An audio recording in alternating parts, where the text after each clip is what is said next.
In these times when we have to race to keep abreast of the speed at which our freedoms are being snatched from us, and when few can afford the luxury of retreating from the streets for a while in order to return with an exquisite, fully formed political thesis, replete with footnotes and references, what profound gift can I offer you tonight? As we lurch from crisis to crisis, beamed directly into our brains by satellite TV, we have to think on our feet, on the move. We enter histories through the rubble of war. Ruined cities, parched fields, shrinking forests, and dying rivers are our archives. Craters left by daisy cutters are libraries. So what can I offer you tonight?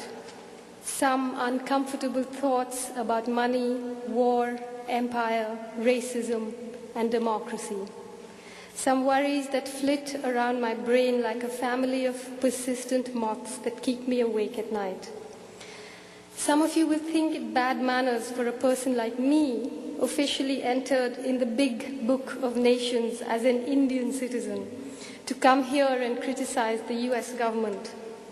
But speaking for myself, I'm no flag waver, no patriot, and I'm fully aware that venality, brutality, and hypocrisy are imprinted on the leaden soul of every nation. But when a country ceases to be merely a country and becomes an empire, then the scale of operations changes dramatically. So may I clarify that tonight I speak as a subject of the American empire. I speak as a slave who presumes to criticize her king. Since lectures must be called something, mine tonight is called Instant Mix Imperial Democracy. Buy one, get one free.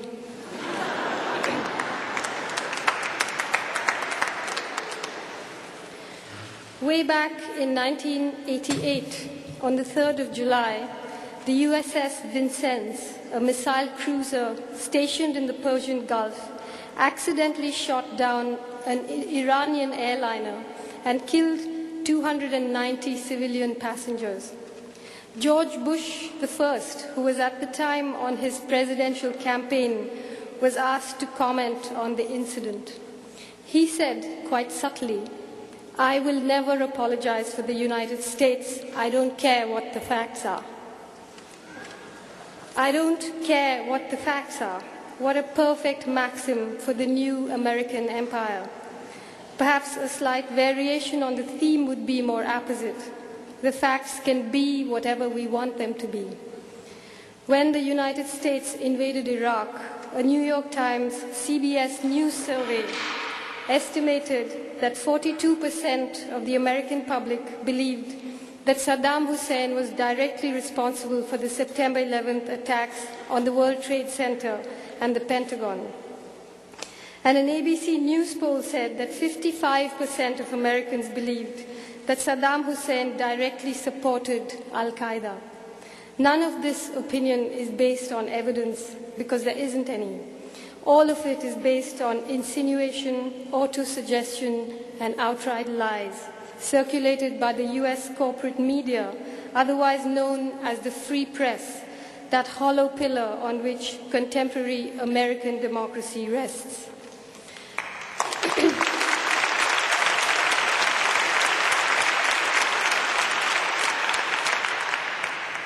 Public support in the US for the war against Iraq was founded on a multi-tiered edifice of falsehood and deceit, coordinated by the US government and faithfully amplified by the corporate media. Apart from the invented links between Iraq and Al-Qaeda, we had the manufactured frenzy about Iraq's weapons of mass destruction. George Bush the Lesser went to the extent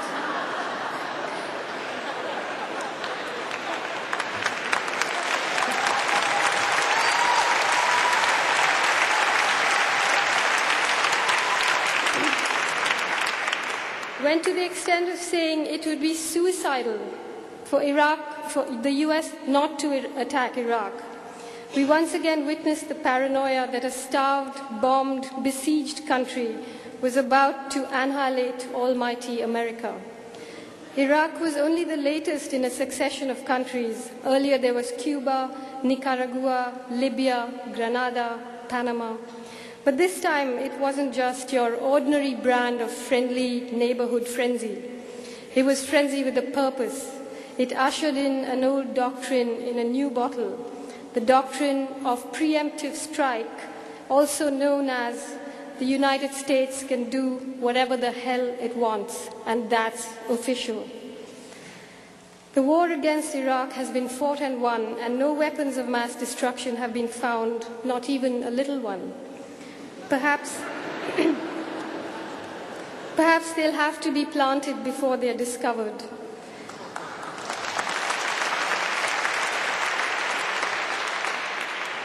And then the more troublesome amongst us will need an explanation for why Saddam Hussein didn't use them when his country was being invaded. Of course, there'll be no answers. True believers will make do with those fuzzy TV reports about the discovery of a few barrels of banned chemicals in an old shed. There seems to be no consensus yet about whether they're really chemicals, whether they're actually banned, and whether the vessels they're contained in can technically be called barrels. There were unconfirmed rumors that a teaspoonful of potassium permanganate and an old harmonica were found there too. Meanwhile, in passing, an ancient civilization has been casually decimated by a very recent, casually brutal nation. Then there are those who say, so what if Iraq had no chemical and nuclear weapons? So what if there's no Al-Qaeda connection? So what if Osama bin Laden hates Saddam Hussein as much as he hates the United States? Bush the Lesser has said Saddam Hussein was a homicidal dictator, and so the reasoning goes Iraq needed a regime change. Never mind that 40 years ago, under the CIA, under President John F. Kennedy, orchestrated a regime change in Baghdad. In 1963, after a successful coup, the Ba'ath Party came to power in Iraq. Using lists provided by the CIA, the new Ba'ath regime systematically eliminated hundreds of doctors, lawyers, teachers, and political figures known to be leftists. An entire intellectual community was slaughtered.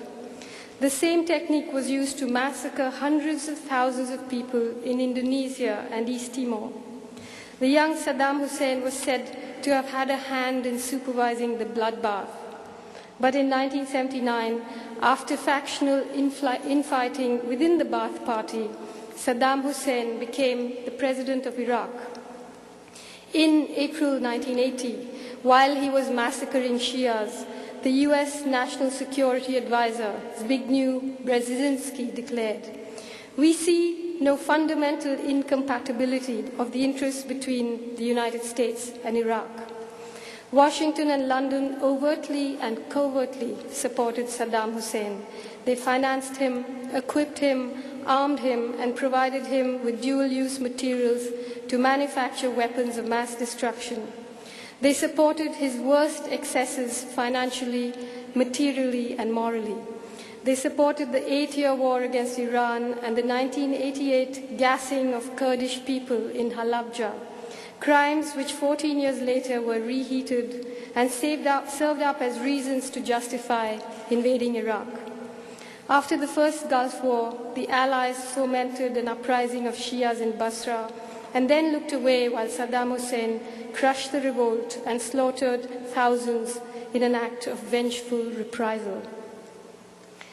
The point is, if Saddam Hussein was evil enough to merit the most elaborate, openly declared assassination attempt in history, the opening move of Operation Shock and Awe, then surely those who supported him ought at least to be tried for war crimes.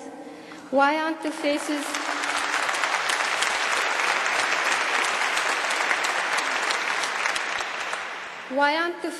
of US and UK government officials on that infamous pack of cards of wanted men and women?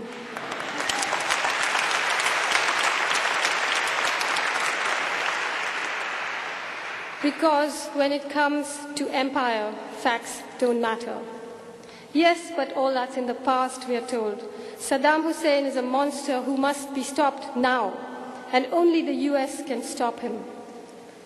It's an effective technique, this use of the urgent morality of the present to obscure the diabolical sins of the past and the malevolent plans for the future. Indonesia, Panama, Nicaragua, Iraq, Afghanistan, the list goes on and on. Right now, there are brutal regimes being groomed for the future. Egypt, Saudi Arabia, Turkey, Pakistan, the Central Asian republics. US Attorney General John Ashcroft recently declared that US freedoms are, and I quote, not the grant of any government or document, but our endowment from God.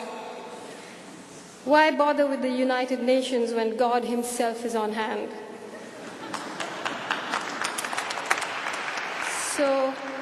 So here we are, the people of the world, confronted with an empire armed with a mandate from heaven, and, as added insurance, the most formidable arsenal of weapons of mass destruction in history. Here we are, confronted with an empire that has conferred upon itself the right to go to war at will, and the right to deliver people from corrupting ideologies, from religious fundamentalists, dictators, sexism, and poverty, by the age-old, tried and tested practice of extermination. Empire is on the move, and democracy is its sly new war cry. Democracy home delivered to your doorstep by daisy cutters. Death is a small price for people to pay for the privilege of sampling this new product. Instant mix imperial democracy. Bring to a boil, add oil, then bomb.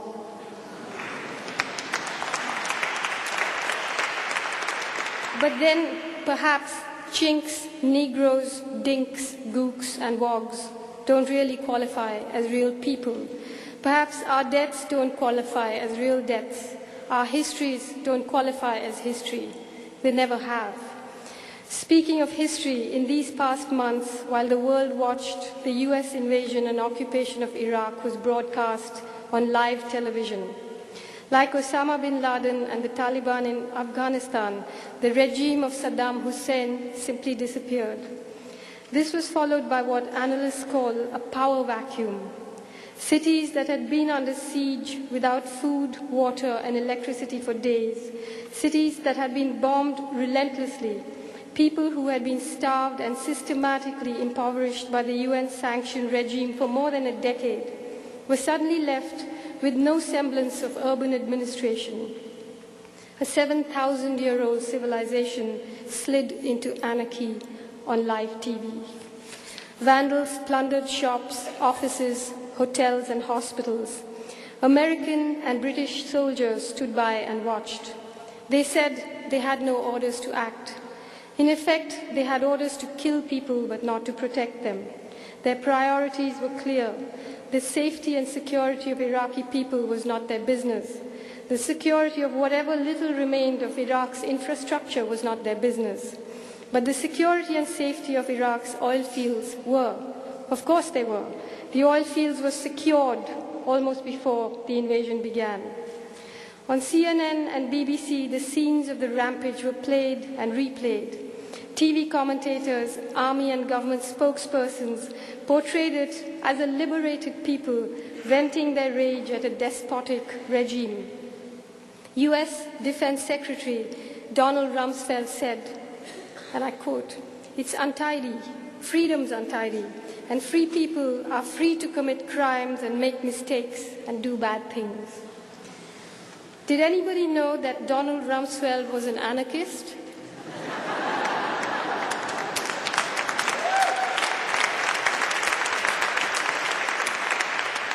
I wonder, did he hold the same view during the riots in Los Angeles following the beating of Rodney King?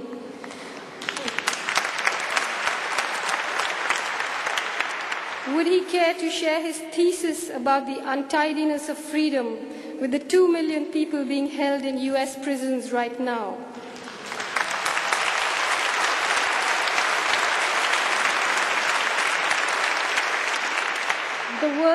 the world's freest country has the highest number of prisoners in the world? Would he discuss its merits with young African-American men, 28% of whom will spend some part of their adult lives in jail? Could he explain why he serves under a president who oversaw 152 executions when he was governor of Texas?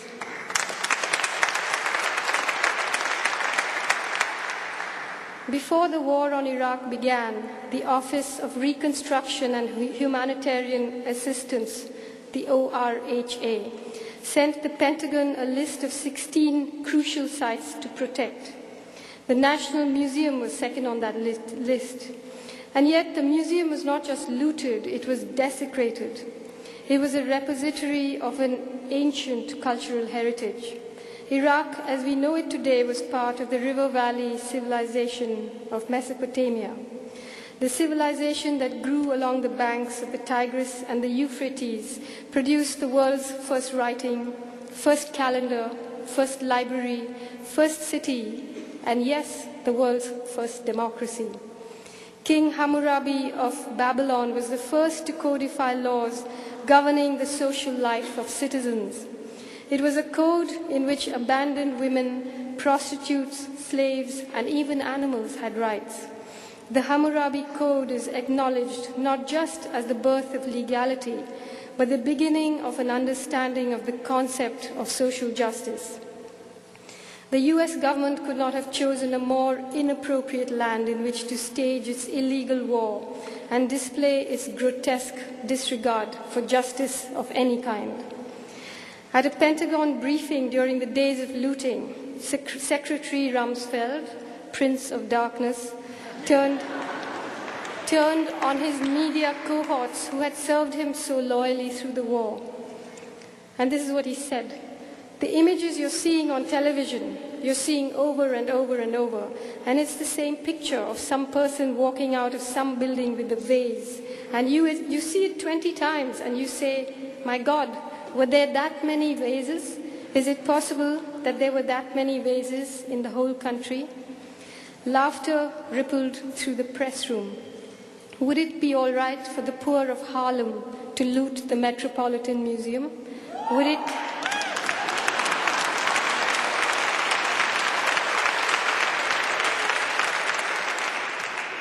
it be greeted with similar mirth? The last building on the ORHA list of 16 sites to be protected was the Ministry of Oil. It was the only one that was given protection.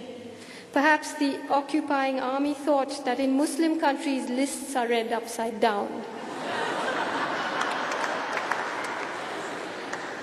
Television tells us that Iraq has been liberated and that Afghanistan is well on its way to becoming a paradise for women. Thanks to Bush and Blair, the 21st century's leading feminists.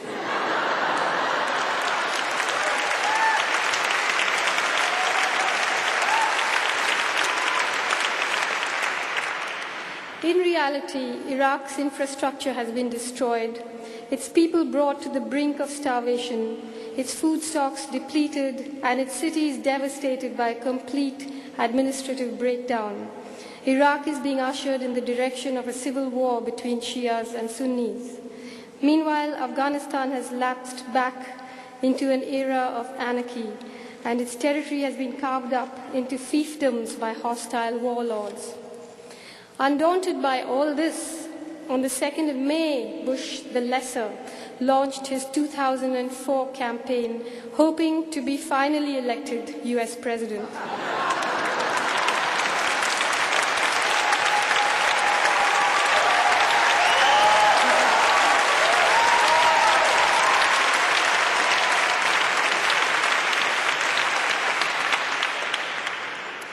In what probably constitutes the shortest flight in history, a military jet landed on an aircraft carrier, the USS Abraham Lincoln, which was so close to the shore that, according to the Associated Press, administration officials acknowledged, quote, positioning the massive ship to provide the best TV angle for Bush's speech with the sea as his background instead of the San Diego coastline.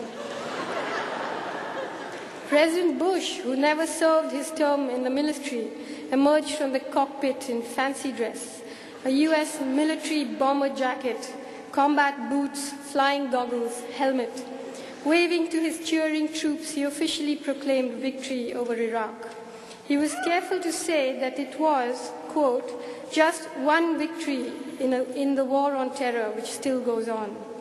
It was important to avoid making a straightforward victory announcement because under the Geneva Convention, a victorious army is bound by legal obligations of an occupying force, a responsibility that the Bush administration doesn't want to burden itself with. And also closer to the 2004 elections, in order to woo wavering voters, another victory in the war against terror might be necessary. Syria is being fattened for the kill. It was Hermann Göring, that old Nazi, who said, people can always be brought to the bidding of leaders. All you have to do is to tell them they are being attacked and denounce the pacifists for a lack of patriotism and exposing the country to danger. It works the same way in any country. He's right, it's dead easy. That's what the Bush regime banks on. The distinction between election campaigns and war, between democracy and oligarchy, seems to be closing fast. The only caveat in these campaign wars is that US lives must not be lost. It shakes voter confidence. But the problem of US soldiers being killed in combat has been licked more or less.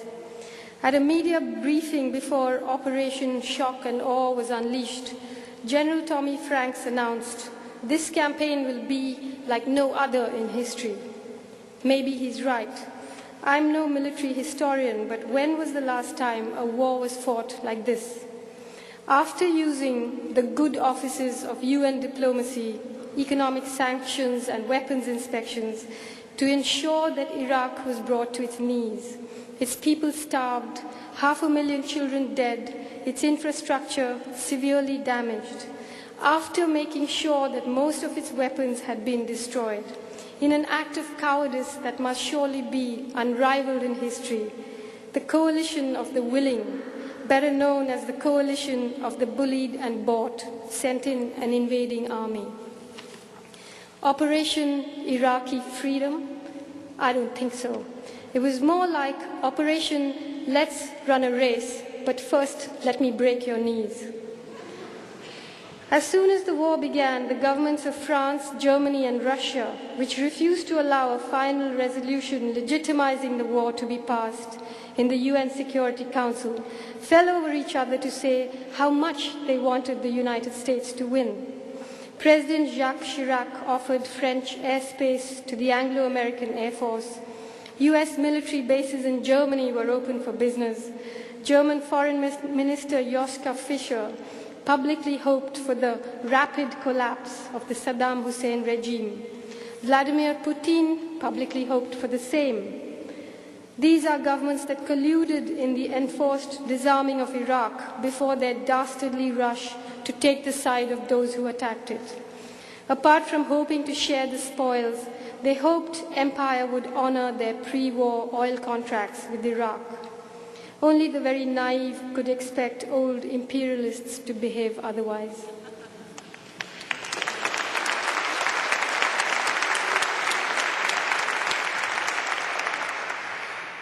Leaving aside the cheap thrills and the lofty moral speeches made in the UN during the run-up to the war, eventually, at the moment of crisis, the unity of Western governments, despite the opposition from the majority of their people, was overwhelming.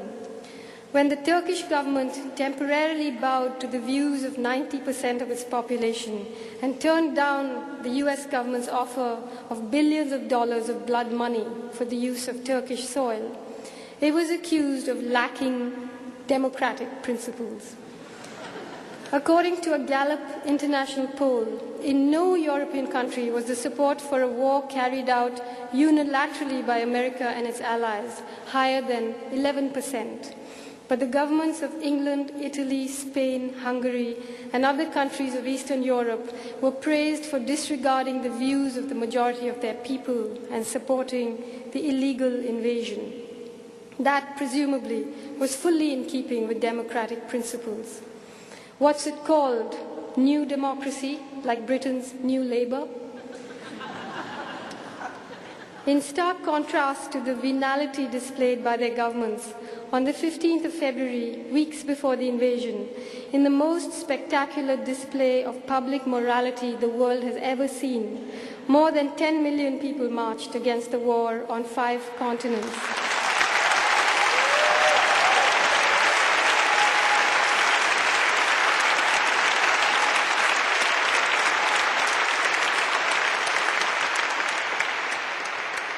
Many of you, I'm sure, were among them. We, were disregarded with utter disdain. When asked to react to the anti-war demonstrations, President Bush said, quote, "It's like deciding, well, I'm going to decide policy based upon a focus group. The role of a leader is to decide policy based upon the security, in this case, the security of the people." Democracy, the modern world's holy cow, is in crisis, and the crisis is a profound one. Every kind of outrage is being committed in the name of democracy. It has become little more than a hollow word, a pretty shell, emptied of all content or meaning. It can be whatever you want it to be. Democracy is the free world's whore, willing to dress up, dress down, willing to satisfy a whole range of taste, available to be used and abused at will. Until quite recently, right up to the 1980s, democracy did seem as though it might actually succeed in delivering a degree of real social justice.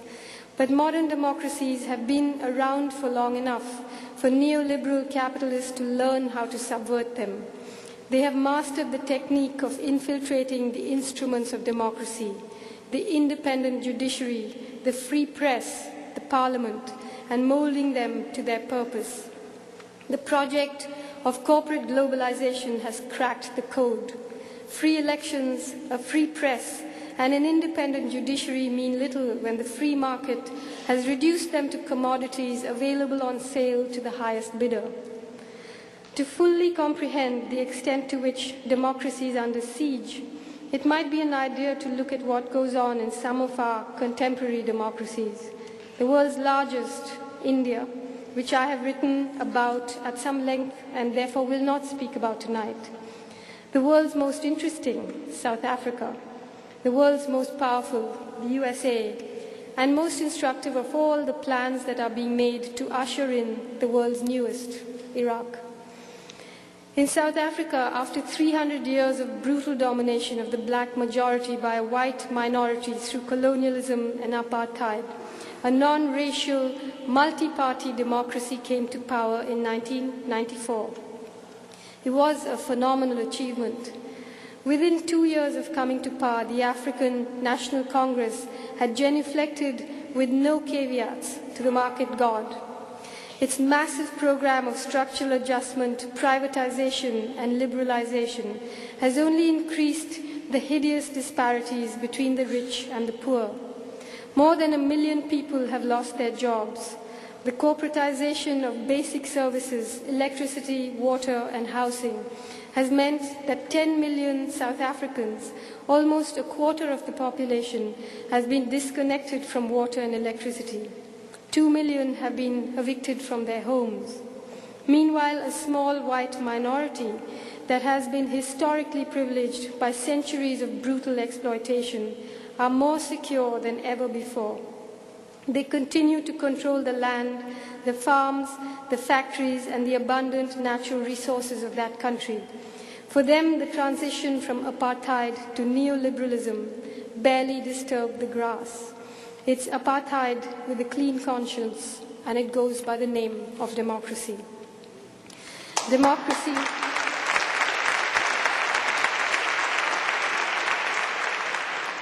Democracy has become empire's euphemism for neoliberal capitalism.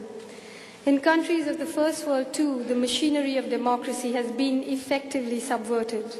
Politicians, media barons, judges, powerful corporate lobbies, and government officials are imbricated in an elaborate underhand configuration that completely undermines the lateral arrangement of checks and balances between the Constitution, courts of law, Parliament, the administration, and perhaps most important of all, the independent media that form the structural basis of a parliamentary democracy. Increasingly, the imbrication is neither subtle nor elaborate. Italian Prime Minister Silvio Berlusconi, for instance, has a controlling interest in major Italian newspapers, magazines, television channels, and publishing houses. The Financial Times reported that he controls about 90% of Italy's television viewership. Recently, during a trial on bribery charges, while insisting he was the only person who could save Italy from the left, he said, "How much longer do I have to keep living this life?" That bodes ill for the remaining 10% of Italy's TV viewership. What price? Free speech. Free speech for whom? In the United States, the arrangement is more complex. Clear Channel Worldwide Incorporated is the largest radio station owner in the country. It runs more than 1,200 channels, which together account for 9% of the market. Its CEO contributed hundreds of thousands of dollars to Bush's election campaign.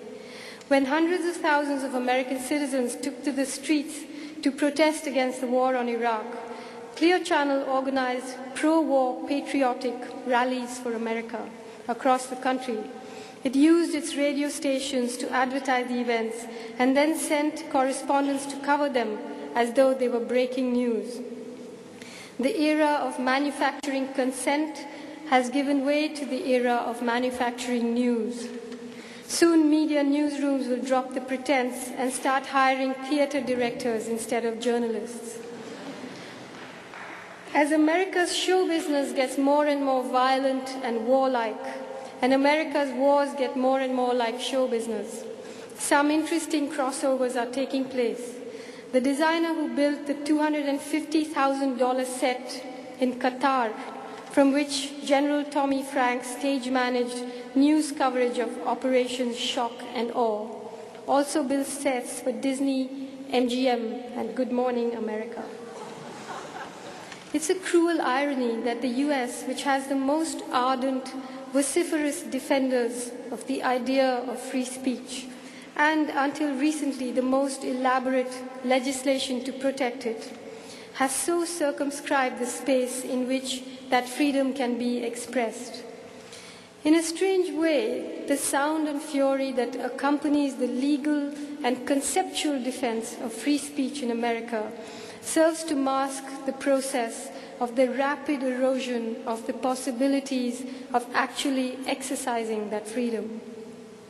The news and entertainment industry in the US is for the most part controlled by a few major corporations: AOL, Time Warner, Disney, Viacom, News Corporation. Each of these corporations owns and controls TV stations, film studios, record companies, and publishing ventures. Effectively, the exits are sealed. America's media empire is controlled by a tiny coterie of people. Chairman of the Federal Communications Commission, Michael Powell, the son, by coincidence of course, of the Secretary of State, Colin Powell, has proposed even further deregulation of the telecommunications industry, which will lead to even greater consolidation. So here it is, the world's greatest democracy, led by a man who was not legally elected. America's Supreme Court gifted him his job. What price have American people paid for this spurious presidency? In the 3 years of George Bush the Lesser's term, the American economy has lost more than 2 million jobs. Outlandish military expenses, corporate welfare, and tax giveaways to the rich have created a financial crisis for the US educational system. According to a survey by the National Council of State Legislatures, US states cut $49 billion in public services, health, welfare benefits, and education in 2002. They plan to cut another $25.7 billion this year. That makes a total of $75 billion. Bush's initial budget request to the Congress to finance the war in Iraq was $80 billion. So who's paying for the war? America's poor, its students, its unemployed, its single mothers, its hospital and home care patients, its teachers and health workers. And who's actually fighting the war? Once again, America's poor. The soldiers who are baking in Iraq's desert sun are not the children of the rich. Only one of all the representatives in Congress and the Senate has a child fighting in Iraq. America's volunteer army, in fact, depends on a poverty draft of poor whites, blacks, Latinos, and Asians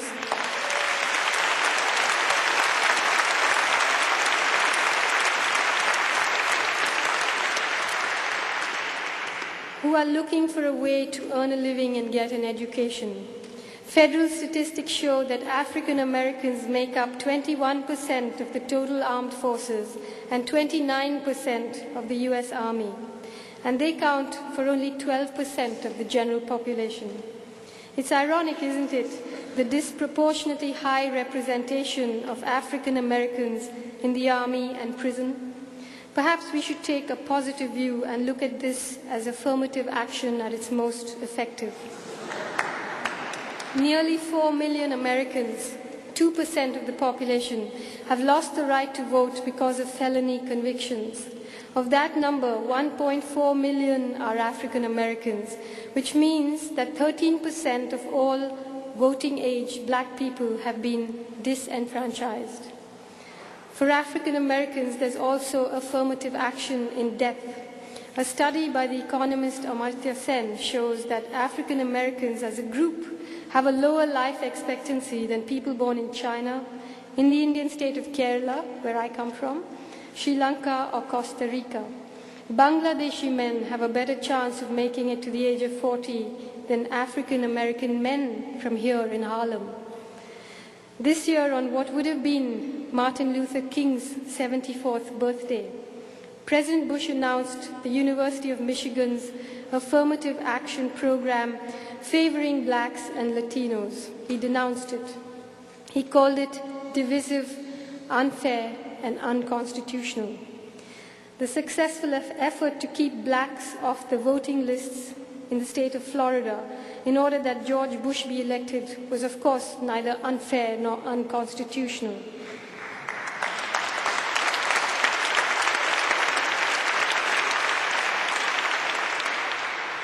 I don't suppose affirmative action for white boys from Yale ever is. So now we know who's paying for the war, we know who's fighting it, but who will benefit from it? Who is homing in on the reconstruction contracts estimated to be worth up to $100 billion? Could it be America's poor and unemployed and sick?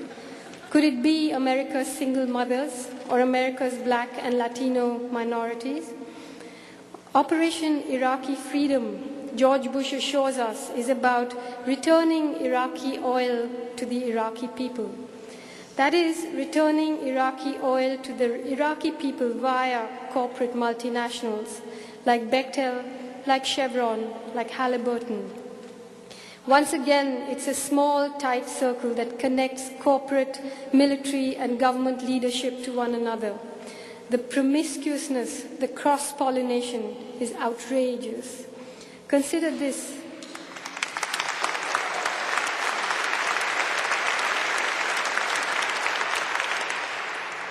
The Defense Policy Board is a government-appointed group that advises the Pentagon on defense policy.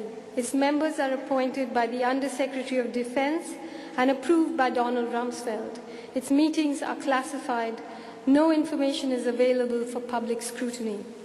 The Washington-based Center for Public Integrity found that 9 out of the 30 members of the Defense Policy Board are connected to companies that were awarded defense contracts worth $76 billion between the years 2001 and 2002. One of them, Jack Sheehan, a retired Marine Corps general, is a senior vice president at Bechtel, the giant international engineering outfit. Riley Bechtel, the company chairman, is on the President's Export Council. Former Secretary of State George Shultz, who's also on the board of directors of the Bechtel Group, is the chairman of the advisory board on the Committee for the Liberation of Iraq. When asked by the New York Times whether he was concerned about the appearance of a conflict of interest, he said, "I don't know that Bechtel would particularly benefit from it, but if there's work to be done, Bechtel is the type of company that could do it." Bechtel has been awarded a $680 million reconstruction contract in Iraq. According to the Center for Responsive Politics, Bechtel contributed $1.3 million towards the 1999-2000 Republican campaign. Arcing across this subterfuge, dwarfing it by the sheer magnitude of its malevolence, is America's anti-terrorism legislation. The USA Patriot Act, passed on October 13, 2001, has become the blueprint for similar anti-terrorism bills in countries across the world. It was passed in the House of Representatives by a majority vote of 337 to 79. According to the New York Times, many lawmakers said that it had been impossible to truly debate or even read the legislation. The Patriot Act ushers in an era of systemic automated surveillance. It gives the government the authority to monitor phones and computers and spy on people in ways that would have seemed completely unacceptable a few years ago. It gives the FBI the power to seize all the circulation, purchasing, and other records of library users and bookstore customers on the suspicion that they are part of a terrorist network. It blurs the boundaries between speech and criminal activity, creating the space to construe acts of civil disobedience as violating the law. Already, hundreds of people are being held indefinitely as unlawful combatants. In India, the number is in the thousands. In Israel, 5,000 Palestinians have been detained. Non-citizens, of course, have no rights at all. They can be simply disappeared, like the people of Chile under Washington's old ally, General Pinochet. More than 1,000 people, many of them of Muslim or of Middle Eastern origin, have been detained, some without access to legal representatives. So apart from paying the actual economic costs of war, American people are paying for these spurious wars of liberation with their own freedoms. For the ordinary American, the price of new democracy in other countries is the death of real democracy at home.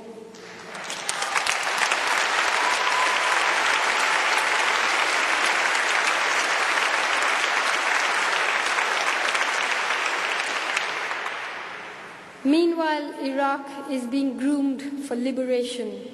Or did they mean liberalization all along? The Wall Street Journal reports that the Bush administration has drafted sweeping plans to remake Iraq's economy in the US image.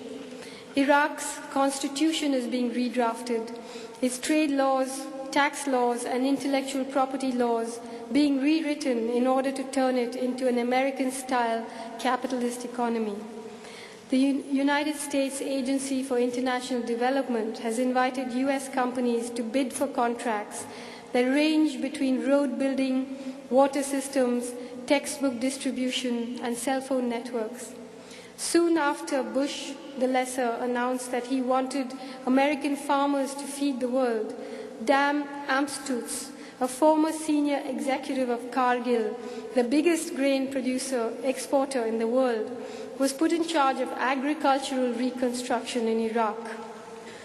Kevin Watkin, Oxfam's policy director, said, putting Dan Amstutz in charge of agricultural reconstruction in Iraq is like putting Saddam Hussein in the chair of a human rights commission.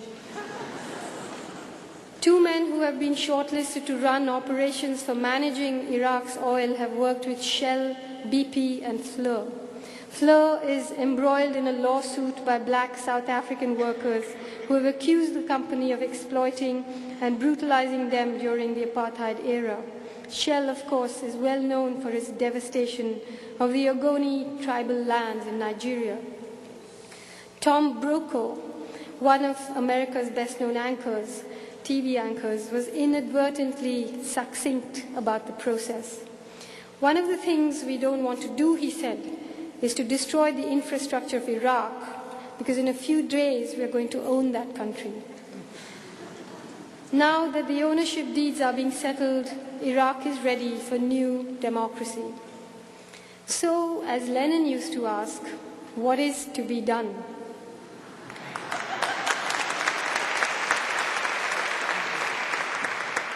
Well, we might as well accept the fact that there is no conventional military force that can successfully challenge the American war machine. Terrorist strikes only give the US government an opportunity that it is eagerly awaiting to further tighten its stranglehold. Within days of an attack, you can bet that Patriot 2 would be passed. To argue against US military aggression by saying that it will increase the possibilities of terrorist strikes is futile. It's like threatening Brer Rabbit that you throw him into the bramble bush. Anyone who's read the document called the Project for the New American Century can attest to that. The government's suppression of the Congressional Committee report on September 11th, which found that there was an intelligence warning of the strikes that was ignored, also attests to the fact that for all their posturing, the terrorists and the Bush regime might as well be working as a team. They both hold people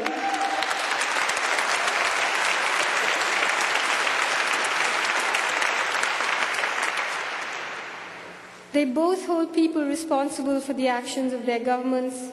They both believe in the doctrine of collective guilt and collective punishment. Their actions benefit each other greatly. The US government has already displayed in no uncertain terms the range and extent of its capability for paranoid aggression. In human psychology, paranoid aggression is usually an indicator of nervous insecurity. It could be argued that it's no different in the case of the psychology of nations. Empire is paranoid because it has a soft underbelly. Its homeland may be defended by border patrols and nuclear weapons, but its economy is strung out across the globe. Its economic outposts are exposed and vulnerable. Already, the internet is buzzing with elaborate lists of American and British government products and companies that should be boycotted. Apart from the usual targets, Coke, Pepsi, McDonald's, government agencies like USAID, the British DFID, British and American banks, Arthur Andersen, Merrill Lynch, and American Express could find themselves under siege. These lists are being honed and refined by activists across the world. They could become a practical guide that directs the amorphous but growing fury in the world. Suddenly, the inevitability of the project of corporate globalization is beginning to seem more than a little evitable. It would be naive to imagine that we can directly confront empire. Our strategy must be to isolate empire's working parts and disable them one by one. No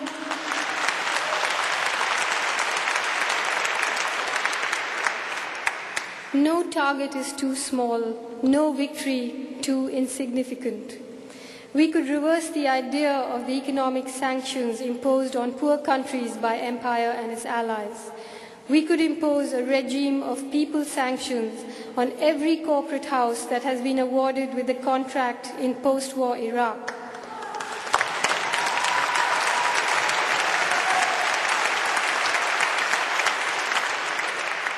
Just as activists in this country and around the world targeted and exposed institutions of apartheid.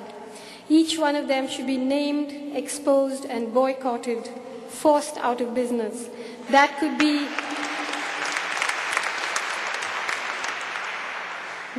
be our response to the shock and awe campaign.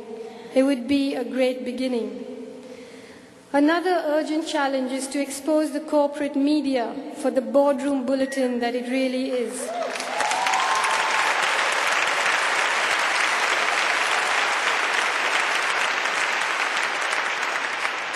We need to create a universe of alternative information. We need to support independent media like Democracy Now!, Alternative Radio, South End Press.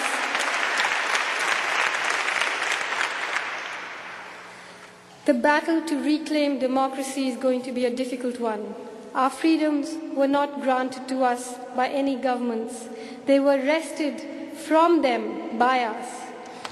And once we surrender them, the battle to retrieve them is called a revolution.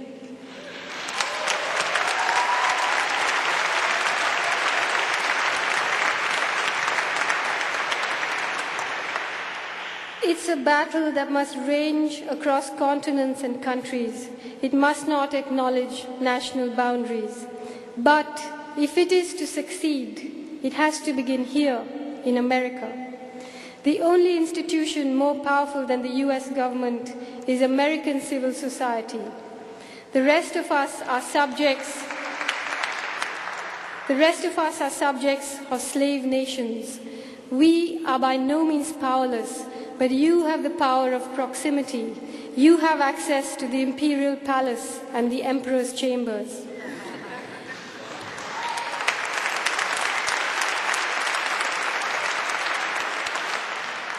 Empire's conquests are being carried out in your name, and you have the right to refuse. You could refuse to fight, refuse to move those missiles from the warehouse to the dock.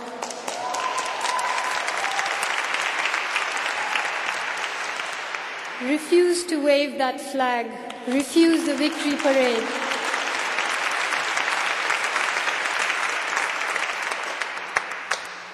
You have a rich tradition of resistance. You only need to read Howard Zinn's A People's History of the United States.